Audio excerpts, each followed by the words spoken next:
Jordache now presents Jordache jeans for kids. The Jordache look. The Jordache look. The Jordache look. Today, let's take a look at 5 80s fashion trends that need to come back immediately. Number 1 are ringer t-shirts. Yes, you can still find them, but they need to make a comeback, like a big comeback. If you're unfamiliar with what a ringer t-shirt is, it's a t-shirt that has contrasting colors around the sleeve hems and the collar, making it stand out and being a little more unique than your regular tee. Ringer t-shirt is named after the term ringer, which means a contestant who poses as someone else in the competition, because of the contrasting ribbon making the shirt look like an imposter or fake version of a regular t-shirt.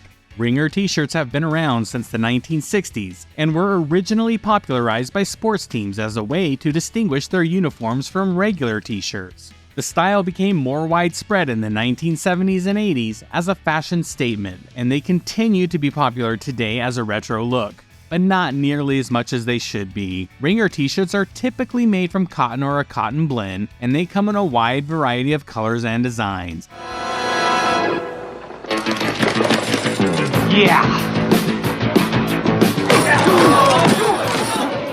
They can be found in both short sleeve and long sleeve, and they can be worn by both men and women. Ringer t-shirts are often associated with a casual sporty look, and this makes them popular with those looking for a 1980s retro fashion look. One popular variation of the ringer t-shirt is the baby rib ringer, which features a finer ribbed fabric and a tighter fit. Another variation is the burnout ringer, which is made from fabric that has been chemically treated to create a semi-transparent or distressed look. In the early 1980s, ringer t-shirts were typically made in bright colors and bold designs, with popular motifs including sports themes, cartoon characters, and slogans. As the decade progressed, ringer t-shirts became more subdued with simple designs and muted colors. And I'm saying bring back the unmuted colors and the cool designs.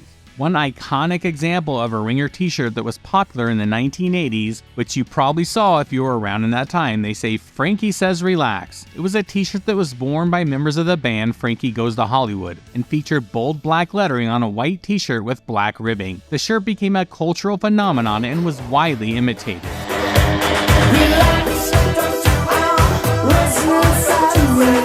Overall, ringer t-shirts were popular fashion in the 1980s and continue to be associated with the decade's distinctive style.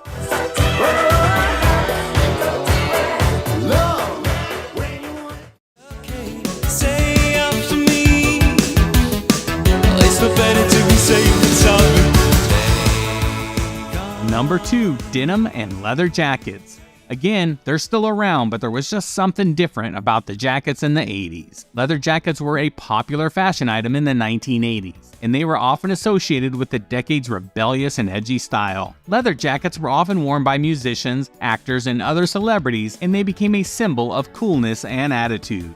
And quite frankly, they were totally rad. In the early 1980s, leather jackets were typically styled with the classic biker jacket with a tough, masculine look that featured lots of zippers, buckles, and other hardware. These jackets were often made from black leather and had a cropped, fitted silhouette that was designed to show off the wearer's physique. As the decade progressed, leather jackets became more diverse in terms of style and color. Designers experimented with such types of leather including suede and patent leather and incorporated new elements such as fringe, studs, and animal prints. However, one of the most iconic leather jackets, I'm fine with that not coming back. And it was the 1980s red jacket that was worn by Michael Jackson in his Thriller music video. The jacket, which was designed by Deborah Landis, had a military-inspired look with gold buttons. What I'm saying is all I really want is someone to hold me and tell me that everything is gonna be all right.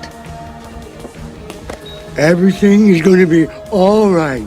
And it became a cultural phenomenon too, with many fans emulating Jackson's style. Now you would pair your 1980s leather jacket with ripped jeans, band t-shirts, and studded belts. Leather jackets were also frequently worn with oversized sunglasses, leather gloves, and other accessories. For me, there was one very distinct leather jacket that I remember fondly from the late 80s and early 90s, and that would be the Navigator jacket. And they were a popular fashion item in the 80s. These jackets featured a printed map on the lining, typically of a specific location or city. The map lining was often hidden and only visible when the jacket was unzipped or open. Navigator jackets were popularized by the Italian fashion house Stone Island. The brand's founder, Massimo Osti, was inspired by the functionality of military clothing and sought to incorporate practical elements into his design. The Navigator jacket was one such design intended to provide a convenient and discreet way for wearers to carry a map of a specific location. However, the Navigator jacket quickly became a trendy popular fashion of urbanites who appreciated the jacket's unique blend of style and function. While Navigator jackets were originally designed to be functional, they have since become highly collectible and now considered a vintage fashion item.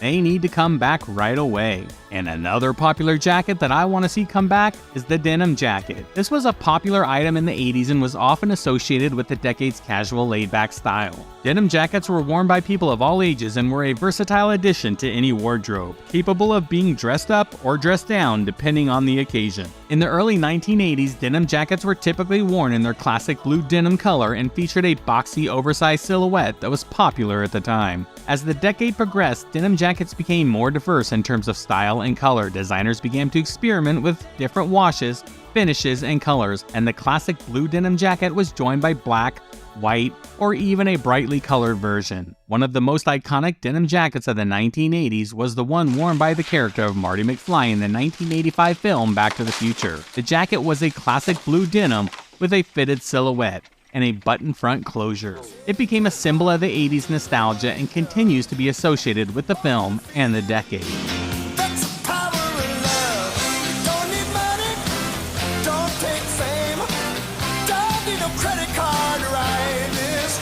Denim jackets were often worn as a part of a larger ensemble, including popular pairings of acid wash jeans, graphic t-shirts, and high-top sneakers. Overall, the denim jacket was a key fashion item in the 1980s and continues to be a popular choice for those looking for a timeless, versatile addition to their wardrobe. So bring it back.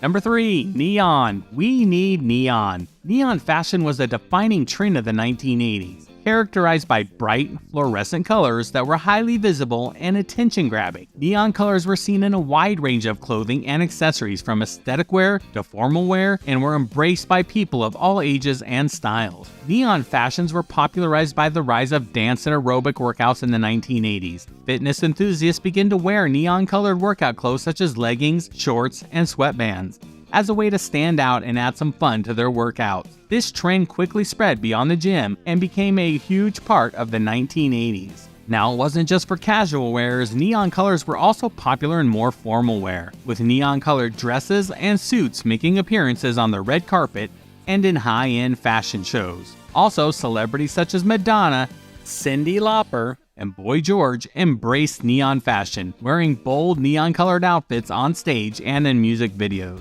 Accessories were also a huge part of the neon fashion in the 1980s.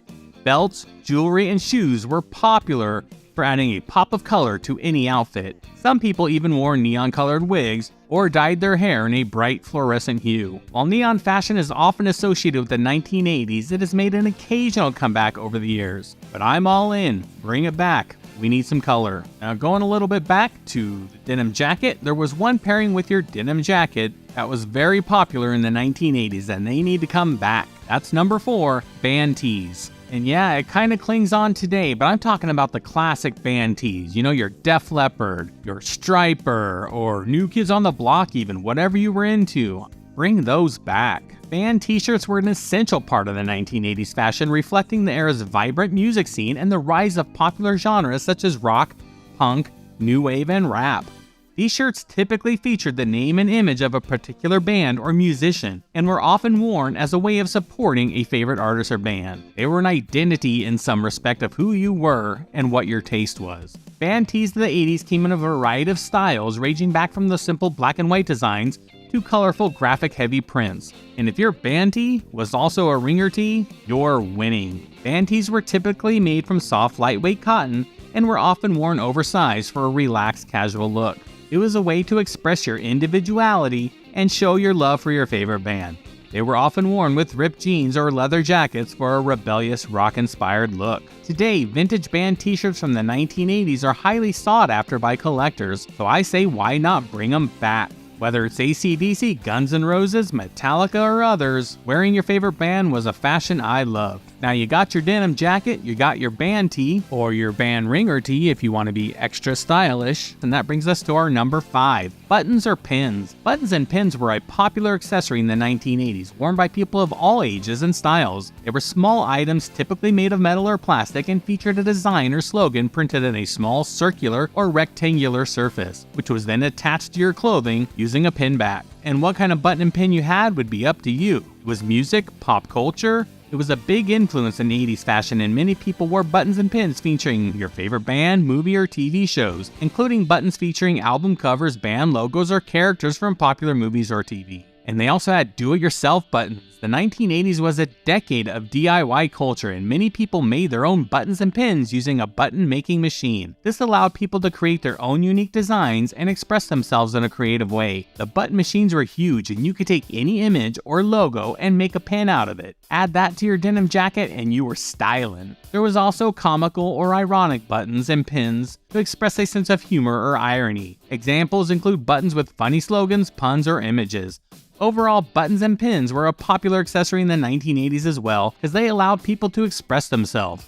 And that's what we were really trying to do back in the 1980s. Just have our identity and show who we truly are in our fashion, our pins, our posters on our wall, or the music in our Walkman. So that's my top 5 things of items from the 1980s and fashion pieces that I think need to make a comeback.